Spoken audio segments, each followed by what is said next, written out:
What's up, guys? We are talking football. I'm Patrick Hitchcock, And I'm Braeden Sullivan. and we are going to be doing a 4-round mock draft for the Eagles and Giants today. I'm going to be honest, I have not done very much scouting, and Braden is far more well versed in the area of college players, but I'm going to give it my best and try and give a little bit of reasoning behind the players I choose, and then Braden's going to go a little bit more in depth. So, actually, we're just gonna go like I say my first round, then he says his first round, like that. So my first pick at 11, Rashawn Slater, offensive tackle out of Northwestern. He is just plain and simple the biggest need for the Giants. We covered wide receiver in free agency. We covered cornerback too. Our D line and defensive production as a whole is good enough that we don't need a draft edge and we don't need Micah Parsons. We need more depth and more skill at offensive tackle and offensive guard.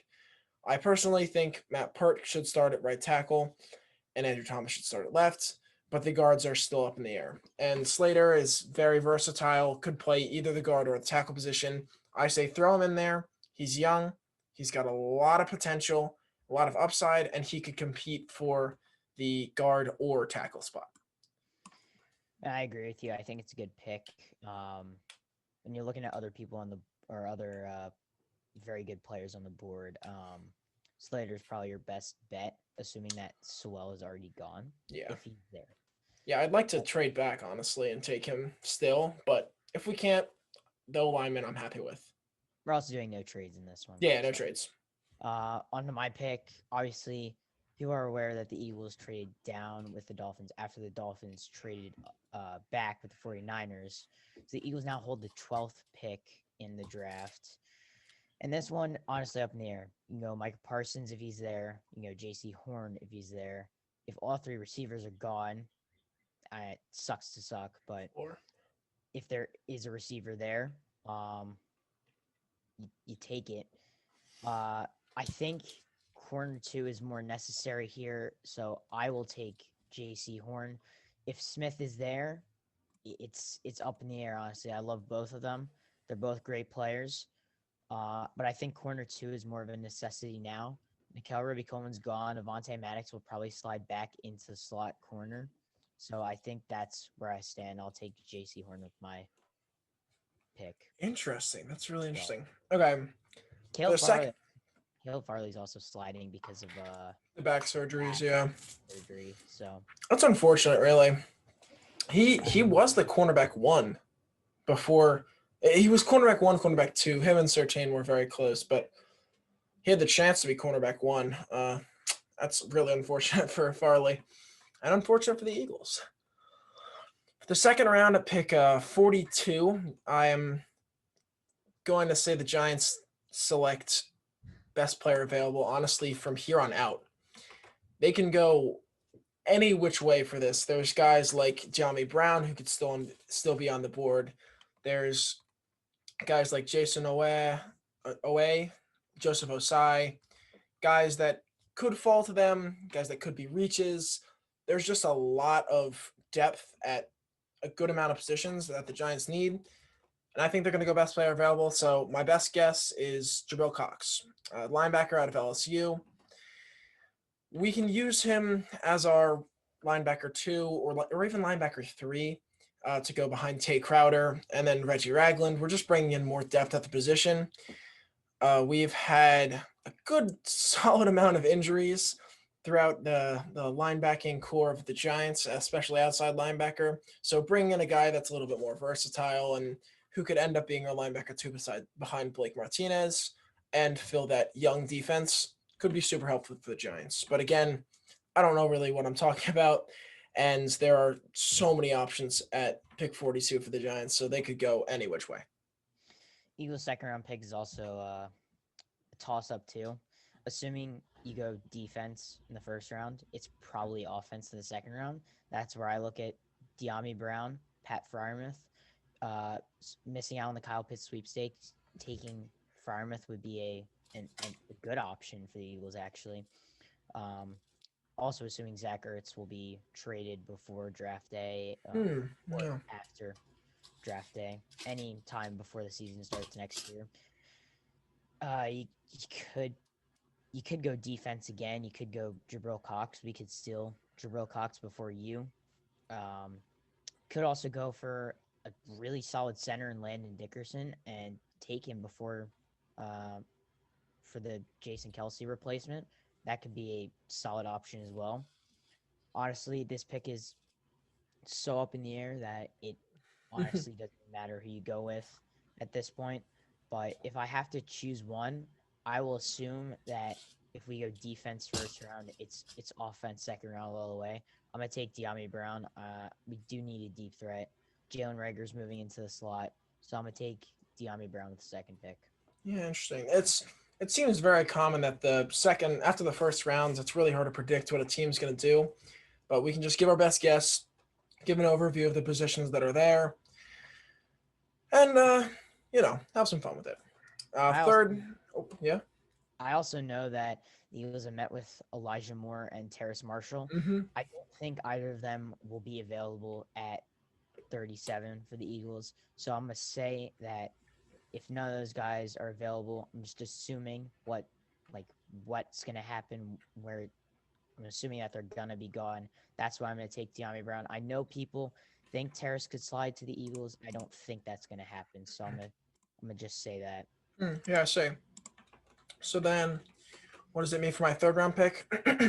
So at 76, I have the Giants picking Tyler Shelvin, defensive tackle out of LSU. Another depth option. We re-signed Austin Johnson. We have Dexter Lawrence. We just signed Danny Shelton, and we have Leonard Williams already, all on that kind of that inside D line role. Um, Danny Shelton, Dexter Lawrence, and now Tyler Shelvin would all be nose tackles. And Tyler Shelvin at 350 pounds is a beast, two gap nose tackle. Plays around like that zero position, lining up right up above the center. More depth for the Giants, more pieces for Patrick Graham to use, and we do have a lot of big linemen. And getting tired quickly with a very aggressive a very aggressive defensive scheme, just means that more depth is makes it helpful and a lot easier for Giants players to give it their all on the snaps that they're given. So that was poorly worded. Braeden? So I will continue with both of the Eagles' third round picks here. Um, you just took corner, you just took wide receiver. Linebacker almost has to be the play here at 70. Uh, could also let it fall to 84, but I don't know why you do that. And I think the pick here is Jamin Davis. Some people will say he's number one cover linebacker in the draft. Some will say he's a bit lower. Maybe JOK is better than him. Maybe Jabril Cox is better than him in some people's minds. But I think Jamin Davis is taller. He's bigger than most. And in the third round, that would be a really good pick for the Eagles. At 84, I mean, you already filled your biggest needs in wide receiver, linebacker, and corner. You could this is a valuable trade down spot, or this could be a pick where you decide if you want to trade up for a guy that's sitting there in the first round. This pick could be one of those picks where you decide, hey, let's trade back in the first round, and we'll ship this pick with some other picks into some other team, and let's get this first round player. Yeah, maybe But get Zach Ertz out of there too with that pick. maybe, yeah. Um, but as I'm looking here, this pick could be defense. This pick could be a second wide receiver. This pick could be a second corner as well. Your corner three, probably. Um, and I'm gonna take a guy that I really like. His name is Benjamin St-Juste. I think that's how you pronounce his name. He's Yeah. he's he's a big corner. He's got lengthy arms. He plays ball. He's good zone corner, good man corner, very good corner in the Versatile. red Yeah. zone. Really, he's versatile all over the field. He's a freak athlete, and I'm surprised he's this low. He's could be a really good corner, and I love him. I love this pick too.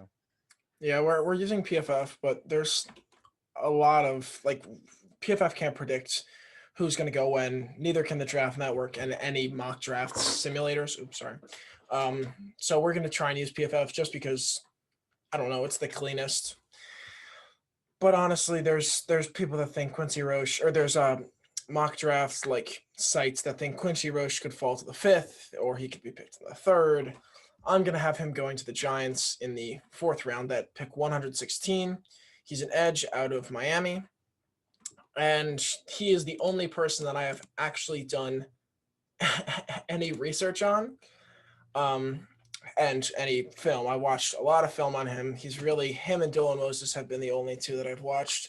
I'm going to try and get more in.